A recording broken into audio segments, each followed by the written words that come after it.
کوئی ایشو نہیں. دیکھیں اصول آپ کی اصول کی بات سے سب کا اتفاق ہے کہ یہ نہیں ہونا چاہیے. یہ ہوتا رہا ہے ماضی میں, آئندہ کبھی نہیں ہونا چاہیے اور کسی کو اس کی حمایت نہیں کرنی.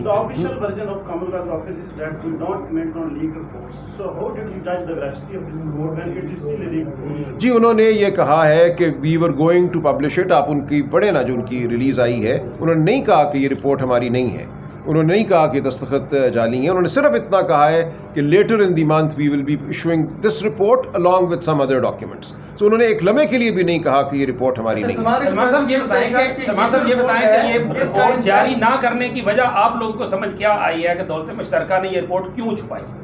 دیکھیے اس کا جواب تو انہیں دینا ہوگا, لیکن ہم ایک مفروضہ ہی قائم کر سکتے ہیں کہ جو پاکستان کا جمہوری عمل ہے وہ کسی بین الاقوامی سطح پہ اس وقت زیر عتاب ہے, لیکن ایسا چل نہیں سکتا. پاکستان میں جمہوریت کا فیصلہ پاکستان کے عوام نے کرنا ہے, باہر بیٹھے کسی نے نہیں کرنا. یہ سازشیں ہمیشہ ناکام ہوئی ہیں اور اب بھی ناکام ہوں گی. اچھا یہ بتائیے گا کہ اس رپورٹ کا کیا امپیکٹ ہوگا, اس کے اثرات کیا ہوں گے قومی سیاست کے اوپر, اور اس رپورٹ کو لے کر کے P T I as a document کیا کرنے جا رہے ہیں؟ دیکھیے ہم عوام کے سامنے تو آ ہی گئے ہیں, عوام تو اس رپورٹ کو دیکھے گی, ہم عدالت میں بھی جائیں گے.